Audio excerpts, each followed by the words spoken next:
दिल्ली वालों में जितना प्यार भरेगा उतना ही कल्याण का मार्ग बनने वाला है।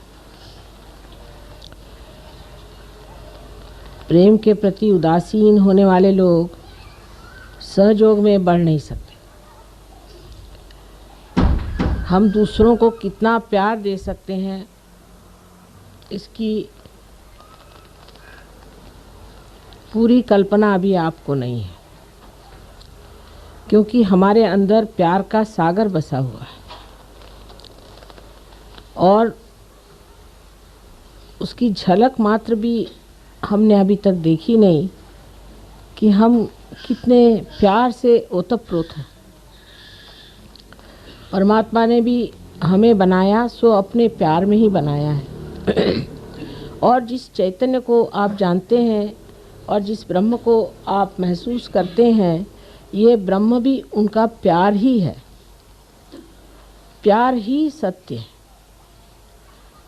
जो मनुष्य किसी से प्यार करता है या स्त्री किसी बच्चे से प्यार करती है, पति से प्यार करती है, तो वो उसके बारे में सब कुछ जान जाती, तो भी वो बाह्यता जानना हो जाता है। लेकिन आप जब चैतन्य से किसी को जानते हैं तो उसके बारे में आप सब कुछ एक साथ जान सकते हैं। इसको आपने प्रत्यक्ष में अनुभव किया है। आप खुद जानते हैं कि आप अपने उंगलियों पर इस चैतन्य को भी जान सकते हैं, अपने को भी जान सकते हैं और दूसरों को भी जान सकते हैं। लेकिन अभी तक ये हमारे अंदर आस्था नहीं आई कि ये चैतन्य प्यार परमात्मा का प्यार है। ये प्यार की शक्ति है। शक्ति का अर्थ तो हम लोग हमेशा विध्वंस से लगाते हैं, किसी की घृणा से लगाते हैं, लेकिन परमात्मा का जो प्यार है वो जब हमारे अंदर उतरता है तो पूरी तरह से हमें शांतिमय बना देता है, जिसको कि अंग्रेजी में कहते हैं रिलैक्स्ड। किसी भी तरह की हिंसक भावना हमारे अंदर आ ही नहीं सकती। किसी तरह का भी आतताई एग्रेसिवनेस आ ही नहीं सकती। और जब एग्रेशन अवतरणों ने किया भी तो वो इसलिए कि वो शांति के विरोधक थे, वो प्रेम के विरोधक थे, वो द्वेषपूर्ण थे, राक्षसी थे। आज संसार में सब दूर आसुरी विद्या फैल गई। कृष्ण ने बताया था कि आसुरी विद्या जब फैलती तो बहुत जोर में पकड़ लेती। इसकी वजह क्या हो सकती है, ये सोचना चाहिए। आसुरी विद्या जल्दी फैलती है और सहयोग धीरे धीरे क्यों फैलता है। सोचना चाहिए कि जो इतनी अच्छी चीज़ है, जो सर्वोत्तम चीज़ है, वो धीरे धीरे फैलती, और जो गंदी चीज़ें हैं वो इतने जल्दी क्यों फैल जाती। इसकी वजह यह है कि जब मनुष्य की चेतना बढ़ती है तो वो उल्टी तरफ बढ़ती है। ऐसे भी श्री कृष्ण ने यह भी बात कही है कि अधोगति पर जाती। ये पेड़ का जो मूल है वो आपके मस्तिष्क में है। तो इस ब्रेन की ओर जाने का क्या मार्ग है, ऊर्ध्व गति की ओर जाने का क्या मार्ग है। आप तो जानते हैं कि कुंडलिनी के जागरण से आपका जो चित्त है वो ऊर्ध्व गति को प्राप्त होता है। पर अगर आप ऊर्ध्व गति की ओर जा रहे हैं और बार बार आप अधोगति की ओर उतर आते हैं तो इस बंदर कूदी में आप कहाँ पहुँच पाइएगा। जैसे स्कूल में पढ़ाया जाता है कि एक आदमी था, उसने 4 दिन काम किया, फिर वो भाग गया। फिर दूसरा एक आदमी आया, उसने 2 दिन उस काम को तोड़ा, फिर वो भाग गया। फिर उसके बाद तीसरा आदमी आया। तो ऐसी हालत में वो काम पूरा कैसे हो सकता है। आज बनाया कल तोड़ा, क्योंकि हम उस अधोगति से ऊपर उठ रहे हैं, उस जड़ता से हम ऊपर उठ रहे हैं, इसलिए उधर खिंचाव ज़्यादा हो जाता है और इसीलिए बहुत ज़ोर लगा करके ऊपर उठना पड़ता है।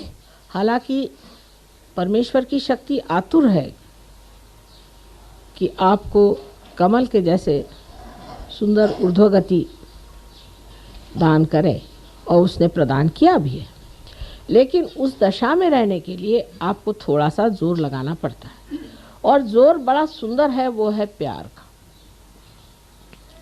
अब प्यार का विश्लेषण कैसा किया जाए? प्यार का मतलब ये होता है कि जहाँ आप कोई सा भी कार्य करते हैं वो अपने हित के लिए और दूसरों के हित के लिए होना चाहिए। हित आत्मा का साध्य होना चाहिए। आत्मा का हित जो है वही प्यार है और वही आनंद है। अब हम देखते हैं कि दुनिया में लोग किसी भी एक धारणा पे जुट जाते हैं। यही बात ठीक है, ऐसी करना चाहिए, यही होना चाहिए, मैं यही ठीक समझता हूँ, ऐसे ही करना चाहिए। इसे हम लोग अहंकार कहते हैं। अहंकार माने मैं करता हूँ। कितने बार आपसे मैंने बताया कि हम कुछ भी नहीं करते। कोई मरी हुई चीज़ को अगर हम दूसरी मरी हुई चीज़ बना दें तो हम क्या करते हैं? समझ लीजिए अगर एक पेड़ मर जाए और उससे हम एक फर्नीचर बना दें तो हमने क्या विशेष चीज़ कर ली? कुछ भी नहीं किया। एक मरी से दूसरी बना ली। और मरी हुई चीज़ों को इस्तेमाल करने से हम भी धीरे धीरे मरते हैं, माने हमारे भी अंदर आदतें जुट जाती हैं। जैसे कि हमें अगर आदत हो गई कि हम पलंग पे सों तो ज़मीन पे नहीं सो सकते, फिर पलंग उठाते फिरिए दुनिया भर में। अब हमारी क्योंकि जड़ता से ही प्रगति हुई है, जड़ की ओर आकर्षण एक तरह से बना हुआ है। उसको तोड़ने का एक ही तरीका है, क्या हम अपने से प्यार करते हैं? क्या हम स्वयं को प्यार करते हैं? अगर हम स्वयं को प्यार करते हैं तो कितनी बातें उसमें आ जाती हैं कि क्या हम कोई सा भी कार्य करते वक्त अपना अपमान या उपमर्द तो नहीं करते। माने चिढ़ जाना, बिगड़ जाना, नाराज़ हो जाना, जिसके लिए फिर हम दुखी भी हों तो भी जिस वक्त हुआ सो तो उतर गई आपकी इज्जत। दूसरी बात, अगर हम अपने से प्यार करते हैं तो हमारे अंदर एक तरह की ऐसी व्यवस्था होनी चाहिए कि दूसरा देखने वाला कहे कि कोई संत खड़ा हुआ है। आप लोग सब संत हो गए, थोड़े अधकच्चे भी हैं, ये नहीं मैं कहती कि सब पक्के संत हो गए। अधकच्चे तो सही, पर हो तो गए अब आप संत। आप असंतों के जैसे तो घूम नहीं सकते। अगर आपका अब बर्ताव इस तरह से रहे कि जो एक संत नहीं करता, तो ये तो बहुत बड़ी अपनी हानि है। क्योंकि एक तो पहले आपको संत होना नहीं चाहिए था। नहीं होते तो लोग कहते चलो ये उचक्के ही हैं, चोर हैं, चलो इन पे तो ऐसे ही हैं, घुमा करते हैं ऐसे 2500। गलियों में ऐसे बहुत से देखे गए। लेकिन आप संत हैं तो उसकी एक अपनी हस्ती है जो कि माननीय होनी चाहिए, जिसको लोग माने। लेकिन माने कैसे अगर वो माननीय नहीं है? तो प्यार जब तक असलियत पे नहीं आता, जब तक असली प्यार नहीं होता है, तब तक झूठे प्यार से हम अपना उत्थान नहीं कर सकते।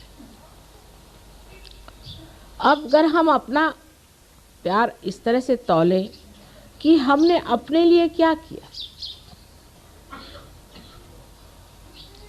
हमने ज़मीनें खरीद ली, मकाने बना लिए, बाल बच्चे हमारे पढ़ गए, सब कुछ हो गया। अब हमने अपने लिए क्या किया? स्वार्थ, स्व का अर्थ हमने लगा लिया क्या? अपने लिए हमने कौन सी सेवा की? माँ की सेवा तो बाद में होगी, पहले अपनी करो बेटे। अपनी सेवा में क्या प्राप्त होने का है, क्या हमारा लक्ष्य है, वो सोच लेना चाहिए। हमें क्या पाने का है? हमें पूर्णतया परमात्मा के साम्राज्य में अधिकार से बैठना है। उस अधिकार को हमें प्राप्त करना है। उसके लिए हमने कौन सी गतिविधियां की, कौन सी व्यवस्था की है अपने जीवन के साथ, कौन से तौर तरीके अपनाए हैं, ये सोचना चाहिए।